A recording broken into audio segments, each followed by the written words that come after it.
Got to give the people what they want. Welcome to another edition of Power to the People. We are live and in living color out of the Buffalo studio for Power to the People. Out of our little spot. It is, I know those of you in Atlanta and those of you in other places all over who watch us. Let me just give you a little update. Our snow melts. Yesterday it was like spring in Buffalo. And birds, I heard some birds chirping today.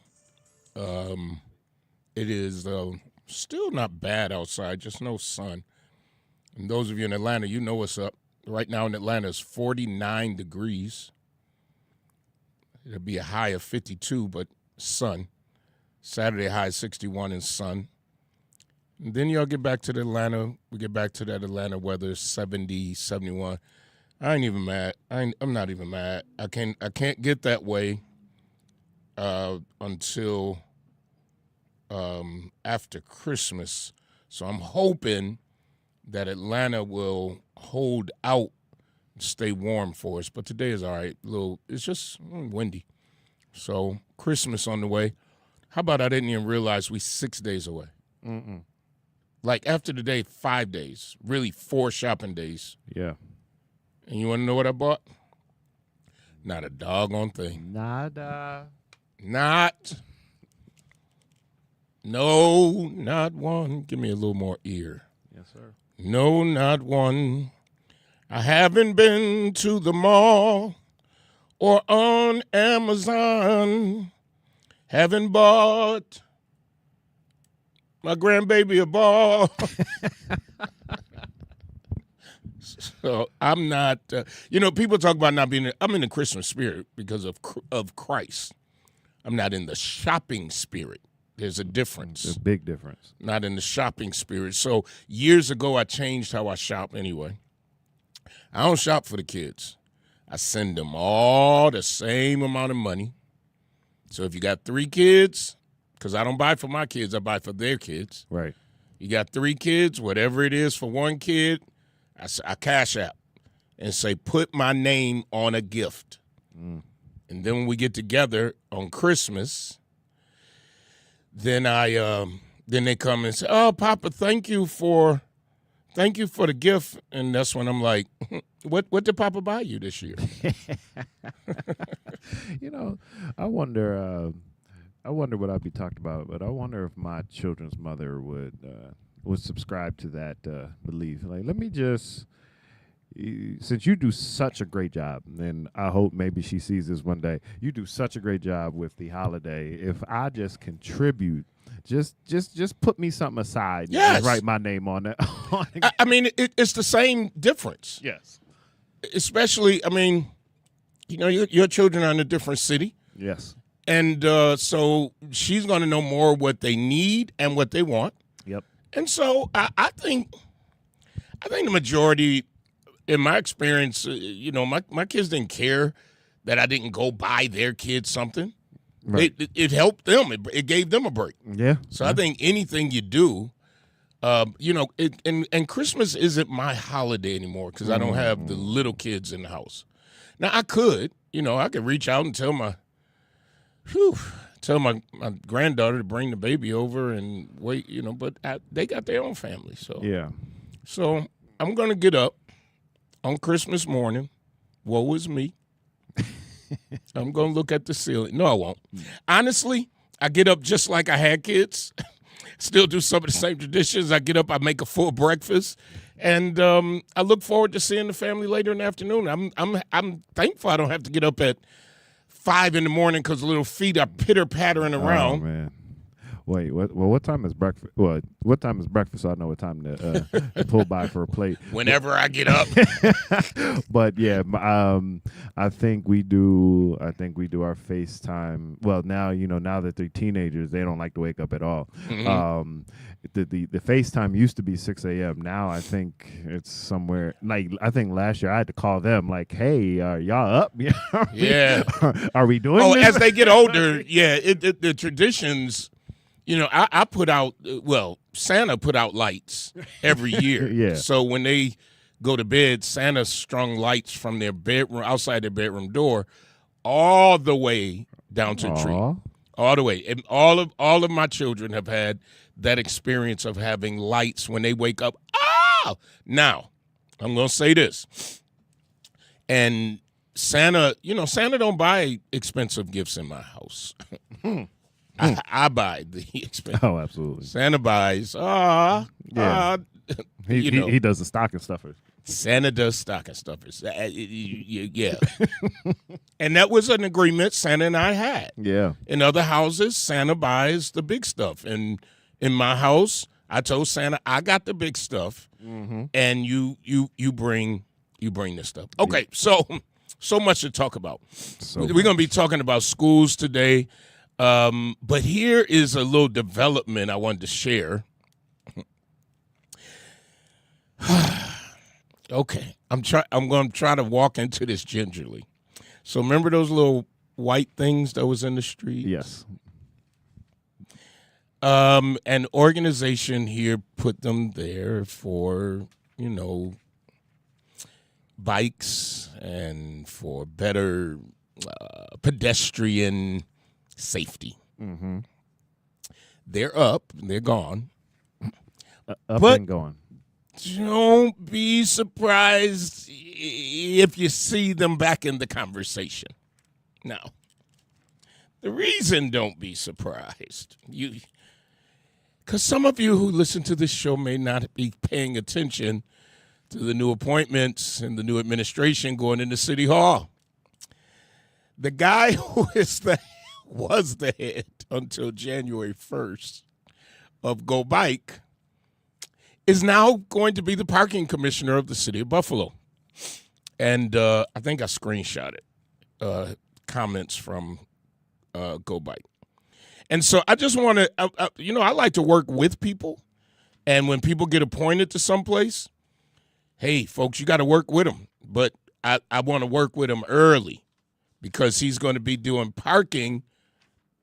But that's the folks, he comes from a philosophy of those little white things. So I just read the post 15 hours ago that was posted 15 hours ago from Go Bike, riding down to City Hall.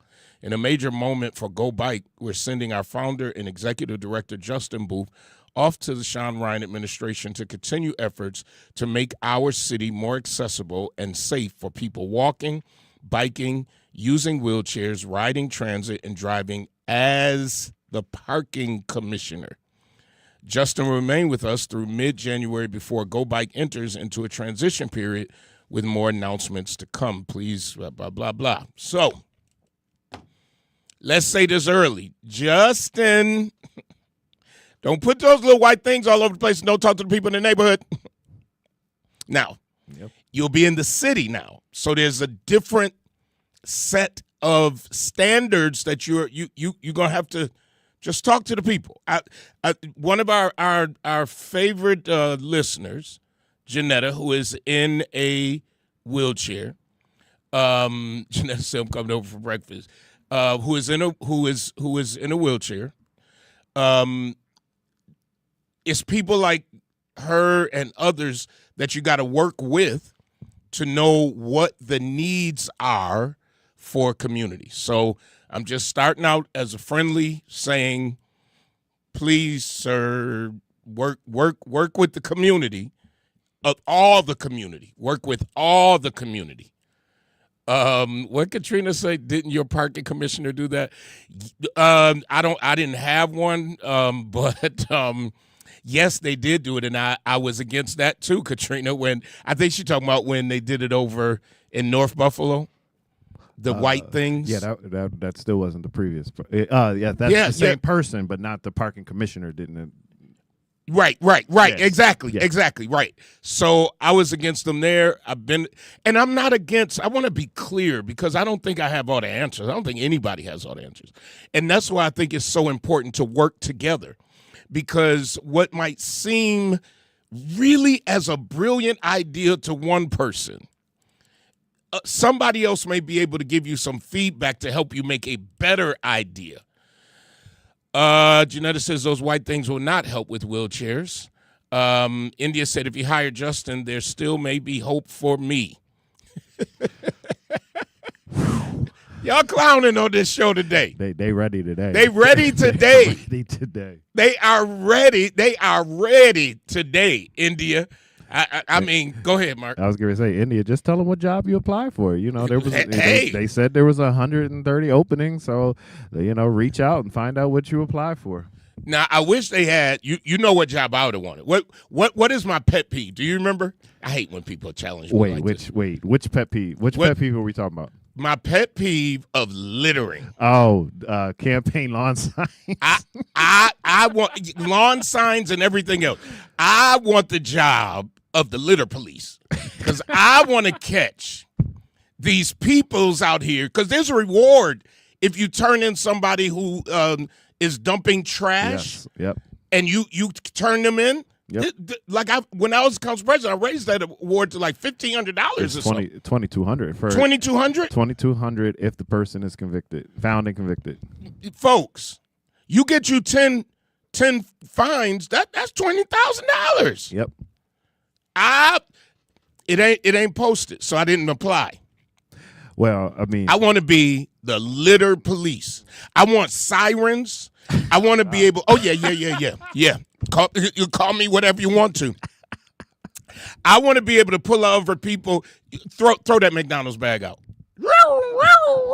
It's Pridgen. I got it. Well, I think the main crews that do that is streets and sanitation, and the impact team that reports to me. So let me know if you truly want to be involved in that, because we can make that happen. I think. What the police? The cleanups and because with and oh no. I'm saying I ain't trying to clean up. No, I wouldn't put you in the person doing it. But, okay. So like our mayor's impact team works with inspections to write the tickets so, and that's what we have to realize. Like the city can't come on private property, right? And if we do, we have to have a piece of enforcement, either the police or inspections, to write the tickets. So that's how we get that. Oh yeah, I don't care if y'all call me whatever y'all want to call me. Yeah, narc, snitch, whatever you want. I can't stand when folks tear up a community, and a lot of the litter bugs. I'm talking about the big ones. I ain't talking about, but even throwing your McDonald's bag out is bad in the neighborhood. But I'm talking about these folks who have houses, renovate them, go to somebody else's neighborhood, and just dump their stuff like it's okay. I want to catch themses. I want to catch themses right there. And I want the siren. I want a badge. And I want a ticket book or a ticket thing. I think we need to make you an inspections. You got to go to inspections. I got to go to inspections. I think that's where you want to be. Okay, all right. I'm officially applied. Katrina says she's talking about the new one coming in. Yeah, that's what we're talking about. Yeah. Murray says to apply for well, I'm trying to figure out how many people feel they got emails about being fired, and we're going to bring it on Voice Your Opinion that has city employees that's losing a job. So I'll deal with that, because I know that last week people did get letters. Now, I saw one of the letters. The letters weren't from the incoming, because the incoming cannot dismiss who's there. Right. The letters were really from Human Resources, but folks, let me just put it in the real perspective. Whenever a new administration comes in, they have the right to pick who they want to work. It happened when Byron came in. I was on the transition team. Mm-hmm. And matter of fact, I was the chairman over one of the parts of the transition team.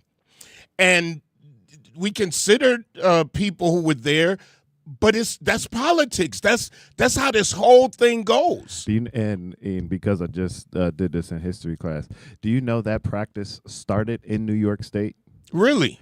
So back in the U.S. history, it was Governor Martin Van Buren, New York's Governor Martin Van Buren, that was the first one that when he was elected cleared house, and then that became the practice across the country. Before then, I think after whatever 1800s, whenever it was, before then that was never the practice in any state, in any part So of the they just country. kept everybody? They would keep everyone, and you basically just came in and had to work. And then that's after Martin Van Buren cleaned house. That was how you started getting civil service and everybody being protected. But before that, it was a complete. Well, Martin Van Buren was the first one to completely clean house in his administration. So when I became council president, in all transparency, I cleaned house. Now, I didn't have as big of a house to clean. Right.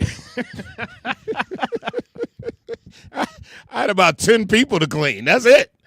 Because as council president, you really don't have that many people because let me say it like this. If you are, I feel, a fair and effective council president that works with your other council members.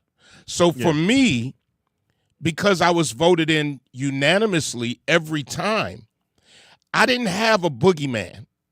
Well, not a known one. Right. Let me say it like that. I didn't have one that would publicly be the boogeyman. Right. So in my position, I worked with my colleagues in most instances to staff the positions. So it's a little different than when you're coming in as mayor. Right. But when you are coming in as the mayor, it is your option. Now, the scary part, where I would be scared if I was being appointed a commissioner, is if you've never done that job, and there is no way I want to be over snow in January if I haven't done that job. Yeah, no, you're right. Right? So, and the good thing is, I think one of the appointments I saw was somebody staying. Yeah, Nolan Skipper, who has climbed the ranks, is a principal engineer. He was our city engineer.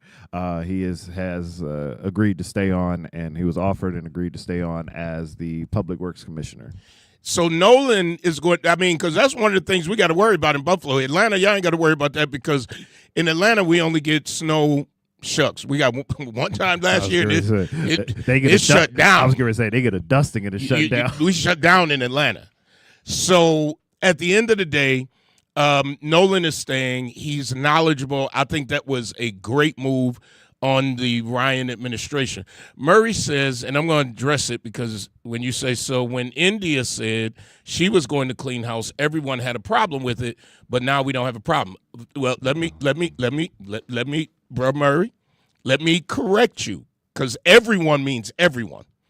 I ain't say that, so I ain't never said that. And at the end of the day, I'm not saying that the new administration is wrong or right. Here's the point. They're not doing anything illegal. They're coming in.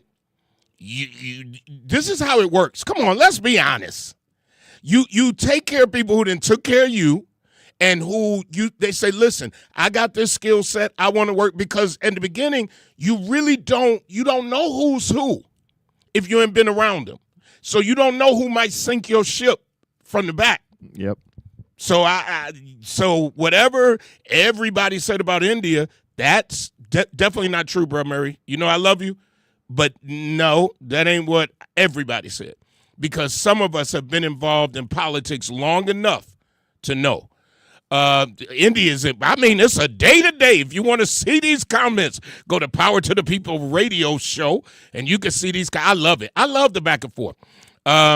India says a lot of people came over from the county also, which we could have been. Murray says you are absolutely right, and I respect that. Thanks for giving me the right advice. Yeah. And, this is just us talking back and forth.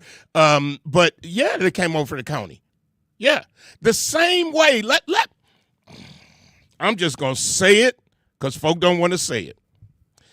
When Byron Brown came into office, yep, it was a whole lot of people that got hired who were in grassroots. Yep. Let's not play, y'all. When it was grassroots and unity, wherever unity was in charge, it flipped. So let me tell y'all what I did. I was friends with everybody. You gotta be friends. And especially everybody who I had to represent. I remember, and I'm telling it all. I'm telling it. Tell it. When See, so when Champ was alive, Champ was, I mean, him, you put him and Maurice face for it. Ooh. Whoo! That was the day of eat 'em up politics. I was going to say, that was pay-per-view television right there. That was eat 'em up politics, right? So Maurice was over at Grassroots, and those of you in the Atlanta area, basically these were two, at that time, of the strongest political organizations. So you had this group called Grassroots, who were younger and different ideas. You had a group called Unity, which basically their leader had been a stalwart in Albany. He was a deputy speaker of the House, and they clashed. So people think that I was at the beginning. I wasn't in the beginning. I was kind of in the middle of when Grassroots was already strong. Grassroots did support me. I'm not going to – one thing I'm not going to do, you had me, I'm not going to dog you. At the end of the day, Grassroots had me. But what I knew is that if we were going to have effective change, we had to work together. That's what I knew. And that I would not disrespect what Grassroots had done, but I wasn't going to disrespect another group just to disrespect another group. Because there were offices that Unity held that Grassroots didn't hold. So why are we going to fight and then the people lose? Right now, being built up on Jefferson, and I said this is the only ribbon cutting I better be invited to, or I'm turning this city out, is a $26 million facility from working with Grassroots, not Grassroots, with Brian Brown administration and others to get it done. All that construction. I wanted it for years. Finally got it after almost 10 years when the rescue money came in. So at the end of the day, we can fight each other all we want to. It's not going to benefit our people. It's not going to benefit our people. I know people were, some people, why did he put 2 signs out? Because I wasn't in the fight. At the end of the day, you had one person who won the Democratic primary. You had another person who was doing the right end. So I was friends because that wasn't my battle. They had to fight that battle, right? But I wasn't hurting either of them. Wasn't going to hurt either of them. So I remained, I just sat on the side. Let the people choose. Let the people choose. And so at the end of the day, y'all chose. I chose. Yeah. And now he out there with the horses.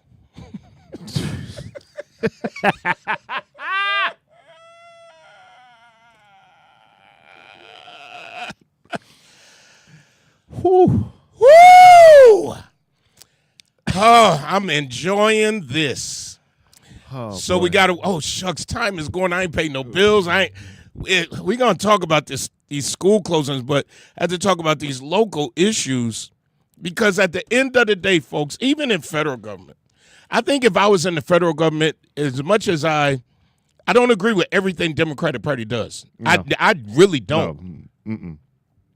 I don't agree with anybody. On any level. Right. On any level. But what I do agree with is if you're going to get big change done, we got to get in the room and work together. You got to get in the room. Like fight your election all you want. You should. Right. You got a street fight. Yes. Now, if Maurice and others ain't teach me, Leah, I remember we was out on the pole. Mm-hmm. My opponent's friend was there. Yeah. Somebody, they was talking a little stuff. Little Miss Leah Humpo. Yep. Went in. Yep. That's street fighting. We did what we had to do.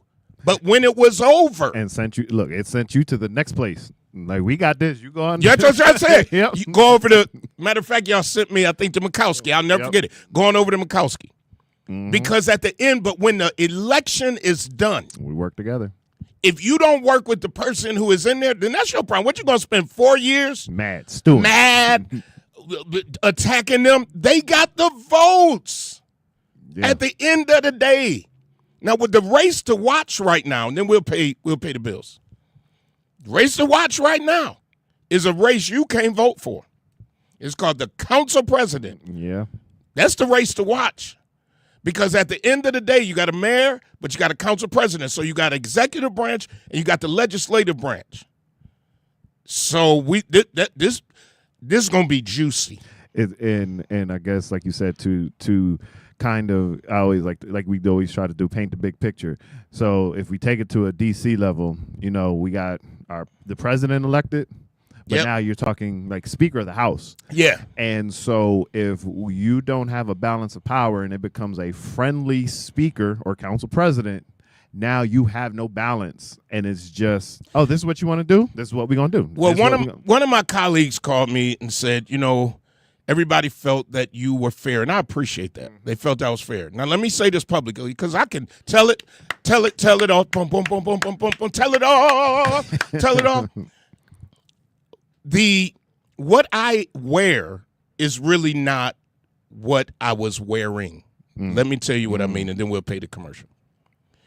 There were so many people out in the land that thought he's just carrying Byron Brown's water. He's doing what Byron wants. Can I tell you this? Nothing could be further from the truth. I just didn't air all the laundry. Because when we got in those rooms and we had to fight for the budget, trust me, we didn't speak sometime for the whole couple weeks. Yep.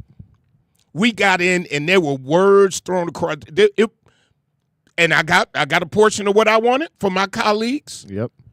And if you really want the litmus test, go to my colleagues. Go to the council members and ask them. I never sold out my council members. I never ran down as we're negotiating on a budget and ran and told Byron or told Crystal, and I'm talking about Crystal Rodriguez Dabney, when she was deputy mayor. I never went down and said, hey, this is what my colleague's saying. That's all I'm going to say. All I'm going to say is I didn't. Because right now, with people losing their jobs, they singing like the Temptations. Sure are. I didn't heard concerts in my ear. Ooh, Pridgen. If you know how some folks really felt about you. And I got to wear, I almost said a bad word. I ain't wearing that no more. I'm telling y'all now. There are some things for the sake of our community that I got in that room and I fought like hell. But I didn't run the 2, 4, and 7 because what they want is the controversy of our community. Yep. And you look at any successful corporation, they might have in the back room, but because of their brand and their product. Oh, you can't be out in front. Come on. And like you said, since we full transparency, there was times, man, you completely disagree because I'm like, nah, we should be going this way. We should be attacking this way. Absolutely. And you're like, nope, I'm gonna go downstairs. I'm gonna handle it. You know it, how I was. And we gonna kumbaya. And as long as everyone wasn't happy, then we knew we had a good deal on the table. That's what Franzac taught us. Yep. I know we got to pay the bills, but Franzac, who everybody made out to be the devil. One of the smartest people I know. One of the smartest people council members. And I, instead of keeping that fight up with Franzac, nope. And to this day, and I'll tell it the same way every time, shame the devil. To this day, the one who picked me, who not picked me, but who said, we'll vote for you, was Lacurdo, was Franzac. Yep. I think Mickey went along for the ride. Yeah. But those two said, listen, if you want to become council president, we like how you operate. Yes. That's where it started. It did not start. Come on, tell it all. It did not start with a Steve Casey. It did not start with a Byron Brown. It started with Lacurdo sitting on the floor and Franzac saying, that guy, and this is what Franzac says about me to this day, that guy is his own man. Because before I became council president, I was fighting for the budgets that our communities deserved. Absolutely. We're going to pay the bills, and I'll be right back. When it comes to something as personal as your clothes, you need to deal with somebody you can trust. That's why so many people turn to Hobson's Dry Cleaning, conveniently located in the heart of the community at 874 East Delavan at the corner of Wyoming. When you take your clothes to Hobson's, you can trust that they'll be ready on time. You can trust that your whites will be white. You can trust that you'll always get a fair price and service with a smile. You can even trust that you won't have to get out of your car if you don't want to. Hobson's has a drive-through window for your convenience. Trust is what it's all about at Hobson's Dry Cleaning. Hobson's Dry Cleaning, your one-stop dry cleaners serving the community for over 30 years at 874 East Delavan at the corner of Wyoming. Call 891-8298. That's 891-8298. Brian K. Lewis Funeral Home has 3 locations to serve you in Buffalo: 347 Peckham, 2258 Bailey Avenue, and Providence Memorial Chapel at 1275 Sycamore. Brian K. Lewis Funeral Homes offers traditional services, and they have services for all faiths. And at Brian K. Lewis Funeral Homes, they have air-conditioned parlors and chapels. Financing is available, as is limousine service. At those difficult moments in your life, Brian K. Lewis Funeral Homes is available where you are with counseling services. Call toll-free 877-885-7734. That's 877-885-7734. Or locally 845-5545. Brian K. Lewis Funeral Homes. We are here to serve you, here to serve this present age. Call today, toll-free 877-885-7734. Or email info@brianklewisfuneralhome.com. So I think I said enough about that. I will say what Carolyn says on Facebook. What did she say? She said Byron Brown said you two didn't agree publicly. And it's okay. Like I'm still good with him. Right. As humans, we good. We see each other slap up, all that. I don't have any animosity. I just need to set the record straight that I ain't never been nobody's puppet. Ever in my life. Never, never, never. Can't pull these strings because I don't need it. Mm-mm. And when you don't need it and you're doing it because you want to. I don't need it. Oh, well, we singing today. So and it probably won't be the last time you hear it. So just for the record, in case anybody calling Byron and going, Pridgen, no, I'm being honest. And we're good. We're as human beings and men, we're good. In government, that's what's supposed to happen. You ain't got to agree with everybody. That's what good government is. All right, let's spend 2 minutes talking about federal government. Then we're going to talk about these schools closing around here. These schools closing, even in Atlanta. Why do I talk? In Atlanta. A few places, a few urban areas. Whew. Yeah. So what happened federally this week? So there's a lot. Then I'll just talk about probably what affects us the most. Yesterday, the president of this country signed an executive order declassifying marijuana to a level 3, so which removes it from the heroin and all of the other major drug lists, which basically allows the medical industry to specifically use it and do research with it. So it's a major step towards, regulation and making it off the bad, naughty list for that. So that was the big thing yesterday. For those that watched the 18-minute political speech that, and I didn't think about this, but I was watching MSN Now this morning, and they were saying that it's the first time, because generally when the president says I'm coming on in the prime time, we do give them that slot media-wise. But generally, when it takes a political overtone, networks don't have to give the president that primetime slot anymore. And it was 18 minutes of political rhetoric, and to the point, like, even now people are joking, like, why is he yelling at me for 18 minutes on primetime TV? But the failure of it is, he said he's going to give military people checks for $1,776, which, again, you serve, I have no problem with. But you're making it seem like it's your idea. Absolutely. But Congress, he said it, and it was coming from tariff money. Wow. Which is not true. The money he's pulling from is money Congress had already allocated to veterans and military employees for housing stipends. Yeah.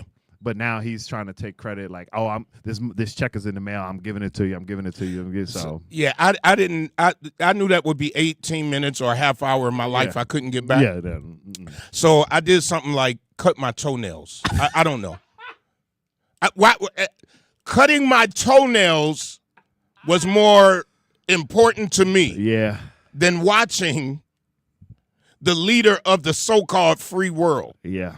Because So I didn't watch any of it. And now, and just like you said, now it's just a quick recap. We're still battling to see if we're going to war with Venezuela, which, see, this is why sometimes I do like watching. I like watching historians when they're on, our political networks, even if it is Fox News. If you're a true historian, I do like hearing from you. And the one this morning said, we do not have a good track record in our 249 and a half years, because we'll be 250 next year, of going into Latin or Central America and trying to do anything for their countries. Like we try to go in and tell them they need to be democratic and all of these and try to run these coups. And we can't tell nobody nothing right now. We can't tell anybody. And it has never been successful. And they ran the record of all these times we went into these countries and they became worse afterwards. No, we can't right now. How we going to tell somebody else what to do? Yeah. When laws are not being followed, when procedures are not being followed. Oh, and I left out the Trump Kennedy Center one. And now they're saying, right. He's going to rename it, which he doesn't have the authority to do. But the board voted unanimously, and they've already changed the website. This is just crazy. This is the most ridiculous, and he says he's not a king. That's what he says. Let me say this, and we're going local. Yes. Talk about schools in Atlanta and in Buffalo. He like Reiner. I don't know his politics. No. The actor. Yeah. And praying for his family. Yes. I don't know his politics, but at the end of the day, he's gone, and you still can't let it go. Still can't let it go.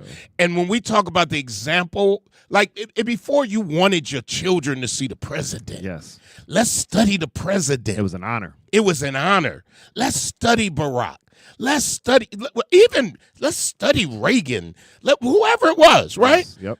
You can't do that now, because if our children does what the president of the United States, it's going to be more fights. Yes, it is.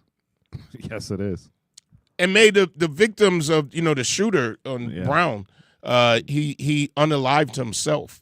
I heard that this morning. Yeah, he unalived himself, and so he also killed another college professor. Yes. And so he went to school with this guy in a foreign land. So something was up. So he's unalived, but our hearts go out and our respect to all of those victims and their families. And just on the Reiner thing, the Reiner, really a murder and homicide, that we really have to pray for, and I know we talk about a lot, the mental health, because their son has been the one that they've identified as the suspect and arrested. Yep. But even since that, I've seen so many stories of sons or children that have killed their parents or unalived their parents, and it's just like in the last few days, and it's just like something is going on. Something is going on. Too soon. I was going to say that's why my kids can come over, but nope. I'm not saying that. Atlanta schools are being slated for closure mainly. Yeah, it is. Mental health is so. Now you're going to get me on the mental health thing. So important. We got to pay attention to it, and don't let the stigma keep you away from getting help. Atlanta schools are being slated for closure. Buffalo schools are being slated for closure. Let me start in Atlanta.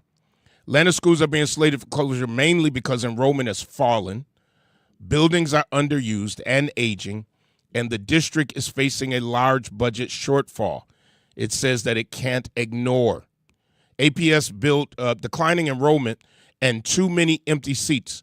Atlanta Public Schools built its facility footprints for roughly 70,000 students, but now serves closer to 50,000. Wow. Leaving some schools under 50%. Officials say keeping so many half-empty campuses often spreads staff resources thin.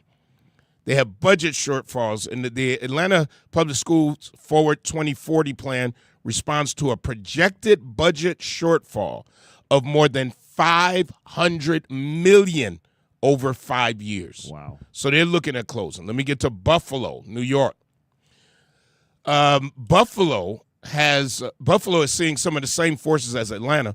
Declining enrollment and big structural budget deficits are pushing the district to what, quote, right size, end quote, by closing or consolidating schools. Buffalo Public Schools has a committee, now this is a little old news, charged with recommending 2 school closures for 2026-27. Now, since the writing of this article, and that portion was on the Buffalo Schools website, the Buffalo School superintendent, who is new here, has backed off and said they'll wait until the new board is set. Right. And I agree with that. Yeah. Okay, folks, closing schools is never easy, and everybody's going to fight for their school to stay open. Everybody's going to fight for their school to stay open. And I just want everybody to think about the process. Well, the Board of Education and whatever they do. The process is so important. And I think, this is just my little opinion, before I would have came out and created a committee about closing schools, I would have probably presented to the public the problem that the schools are going through. That makes sense. Because, again, it's about working with people. Somebody else may have a solution other than closing the schools. Because the fear is schools, the building themselves, a lot of people don't know this, belong to the city of Buffalo, not to the Board of Education. So when a school closes, the Board of Education can say to the city of Buffalo, we're going to repurpose it, we'll use it for office buildings. But if they abandon that school, then the city has to take over the maintenance of that school and the disposition of what you're going to do with that school building. Buffalo is not gaining huge amounts of population. No. My children, 2 of my children are not here, and they got the most kids. Besides my oldest son, they got the most kids. They're in Houston school system. So you got places in like Atlanta. See, when people say Atlanta, a lot of people don't live in Metro Atlanta. Right. They live right on the outskirts. So we're talking about Metro Atlanta. We're talking about the heart of Atlanta, and it's very expensive in the heart of Atlanta. And so you got a lot of people who feel they get a better bang for their buck on the outside, Lawrenceville and other places, and so they're moving to those communities. And so now the school system is suffering, and they have to. It's not a matter of if they're going to close school. There will be some type of change. And I agree. And I was just going to include, so it's because when you posted it, I did some research, and it's actually it's happening, like you said, across the country. Boston is closing 3 schools by 2027. San Antonio is closing 16 schools. So it's not just Buffalo. Keep going. Houston is closing 7. San Antonio is closing how many? 15 schools. Wow. And is selling or redeveloping closed campuses. So they already have a lot of abandoned buildings. Houston rezoning and reshaping its plan that could lead up to 7 school closings. St. Louis is proposing closing over half of its 68 schools. So this is happening all over. Katrina says Buffalo issue white flight from public education and charter schools, 40% of the population, 40% of the city population, but only 17% of the district. Ross says, be fair to Fannie. Oh, he going in a different direction. Oh, listen. We'll come back to Fannie. We're going to close with Fannie. So, because Fannie? Somebody call Fannie and tell her to put it on WeGo in Atlanta. Call Fannie, because we're about to talk about Fannie in a minute. So I think it is not when schools are going to close, it's how you're going to do it. And I think that when you put a problem out there for people to look at. Now, I ain't going to get into this issue about the 33. because that was presented first as a problem, and that was the solution, and whatever. I ain't even about to take my time with that. But at the end of the day, I think that might be because when you say I'm putting together a committee to look at school closing, people right away put up their defenses, and they go like, closing? Wait a minute, we're trying to get to community schools, and that's the big argument that some people are saying. Like this model that we have right now, where kids are bused all over in Buffalo, where kids are bused all over the city. And if a parent has multiple children, it makes it very difficult to participate in schools. And, if I got to go from this school to that school and I don't have transportation, it kind of leaves that child out there to fend for themselves. And I remember being able to walk to school. We lived on Winslow. Right there, I could look out my porch at School 53. And I could walk there, and we could walk home for lunch and go right back to school. And so there's that big discussion about that. Yeah. I think we got to be careful about, and I don't think it's a knee-jerk reaction. I do want to say that. And I also want to say much respect to every school board member, because that's basically volunteer. They're not making they get a little stipend. And so they have to deal with our most important commodity. What'd you say, Wild, about? I was getting ready to say, so I looked up, because, a lot of people talk about the funding. So you could say funding, but you got to look at some numbers. So Atlanta spends about Atlanta Public Schools spends about $23,000 per student each year. This was based on fiscal year 2022.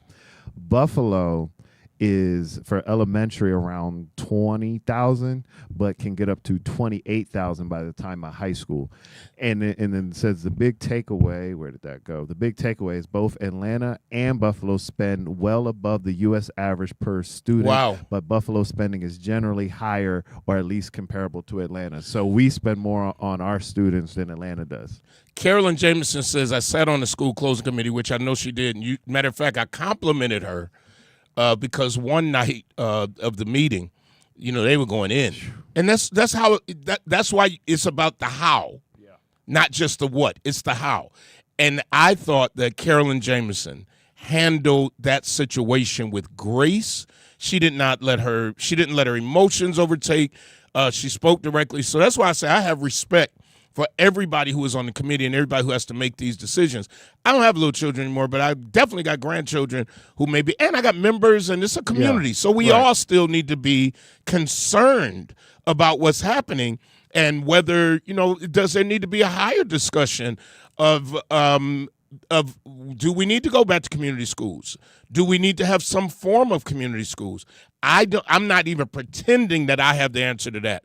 I'm just saying, it's in how you do it, and when you first bring the information to people, you kind of got to start with what the issues are, so that people have an understanding of the issues more than maybe a thought of, we got to close schools. Because when they hear that first, that's when so you got school, let me see, 90, I think, and I heard, I heard that even the schools that to be closed, that somebody, Carolyn, you could tell me, we can have you all on soon. Somebody leaked information before, it's supposed to be embargoed or whatever.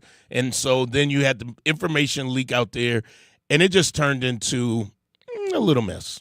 Well, and I think we go back to the bigger picture of because I agree, and they may have publicly said, what the issues are, but I think that goes back to communication, because these might have been discussions at the board meeting, the Board of Ed meeting, but not a lot of people are engaged in a large community sense.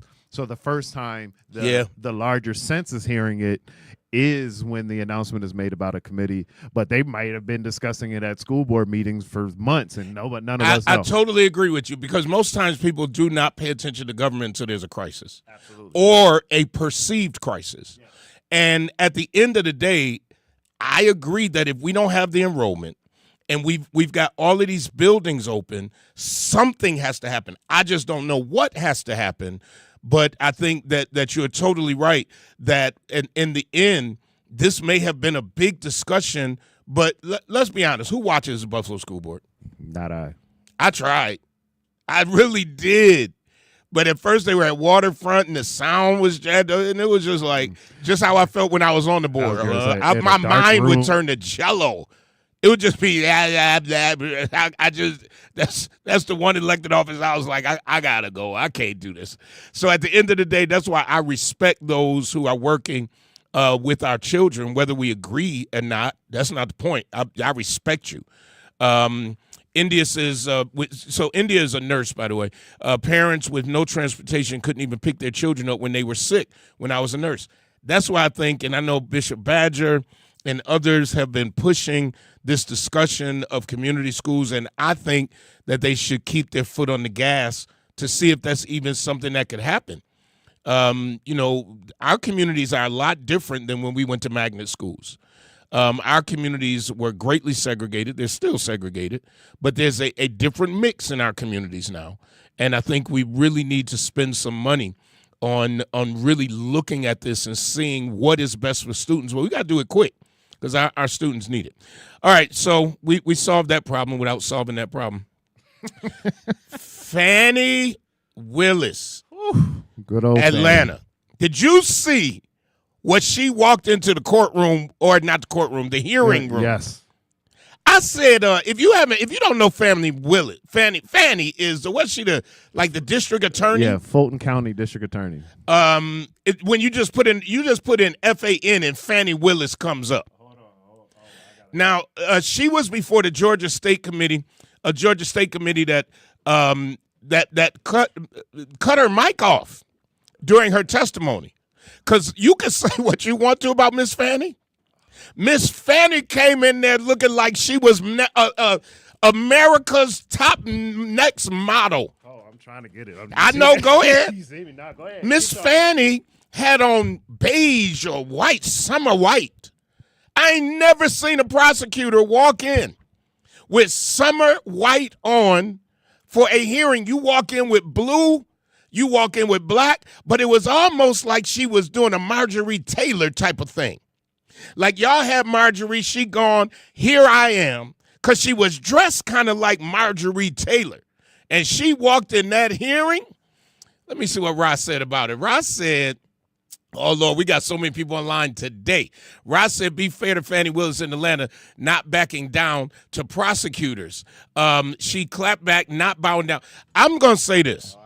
That's the kind of people. Now, the thugs don't like Fannie because she be trying to get them on RICO and all that. Look at that. What? Now, come on. You got some audio? Oh, it's right there. So those of you on Facebook, you'll be able to see it. Fannie walks in. First of all, let me pause that right there because I want to say this. Fannie is true to being who she is and her African American. She's surrounded by Africans living in America. Mm-hmm. Okay? Mm-hmm. And she walks in. Look, this some bull. I love it. She didn't got her good wig. Yep. She got the lace front and the makeup that make it look like it came out of her scalp. And then she comes in with white, but she stood up. And those are the kind of leaders that you need. You need leaders who going to say, regardless of whether you like me or not, I'm standing up to the bully. And now they probably going to end up investigating her for something. They already have. Remember the boyfriend and whatever? She basically said, yeah. Took him off the case. Still prosecuted the case. She lost, but she does stand up. She was on her Olivia Pope. India says, Fannie, don't play. So Atlanta. Oh, no, there is audio on this. What? Yeah. Come on. Throw us the audio. Where's it coming from? So we give credit. This is from the Associated Press. This is from the Associated Press. Hear this audio. It's coming. Yep. Nope, not yet. Murray Holman says Barbara Miller Williams. That Barbara's something else too. Barbara said, ring the bell. So those of you in Atlanta, Barbara Miller Williams is the comptroller of the city of Buffalo. And it's been this, for the last few months, this standoff between the council and the acting mayor's office and the comptroller, because they said we want to spend $92 million or whatever it is, and Barbara said, I ain't letting you spend but 20 because we're going to have to pay for it later. And she's the one who has to send out the bonds. So they went to court. A judge says, no, Barbara, you gotta do what they say. You're not the legislative branch, blah, blah, blah. Barbara went and said, she waited to the last minute too. She waited. And then, boom, she hit him with a lawsuit or an appeal. So, yeah, Barbara does that. But I ain't never seen Barbara walk in like Fannie. Now, I saw her ringing that bell, and Delano Dow sitting there on that side. Yeah. She was ringing that bell. I come to ring the bell. What we got? We got audio before we get ready to go? Can you hear it now? Nah, we can't hear nothing. Nah, we just hear it, so we don't know what you're doing. You could have just played it on that and put your mic on it. You trying to do fancy stuff, and the time is winding up. Okay, so the opinions, now I got echo. The opinions about Fannie, like I said, are all over the place, but I love an elected official who will stand up for what they believe and stand 10 toes down. That's what I love, Ross. That's what I love. Stand for what you believe. He said, daughter of a Black Panther. Yeah, we lit today. She wore white, yeah. So I think that's it. You may as well stop playing with that because it's time to go, right? What time is it? When someone, when someone says something inflammatory that you know we got is echo. going to cause them to be the victims of crime, you ought to do something about it. But you see, I'm not Marjorie Taylor Greene. Ooh, I ain't gonna quit in a wait a minute. Did I not say it? I took an oath to do the right thing. People came. Can you back it up 10 seconds? Or back it up. Did I not say I felt like she was giving her Marjorie Taylor Greene and letting you know I'm the black one here? Yeah. Play it. That you know is going to cause them to be the victims of crime. You ought to do something about it. But you see, I'm not Marjorie Taylor Greene. I ain't gonna quit in a month because somebody threatens me. I took an oath to do the right thing. People came into my community and committed a crime, and I indicted them. And rest assured, if someone else comes in my community and commits a crime, I will indict them again. All right, that's and basically that's Fannie. That's Fannie out in Atlanta. She's strong. That's the Strong. You got to have strong, or as they say, strong leaders who will stand up. That was good. Okay, time to be silly. It's 12:58. Time to be. No, I don't have no silly questions. Because I was watching this thing on YouTube today. It made me feel a little down.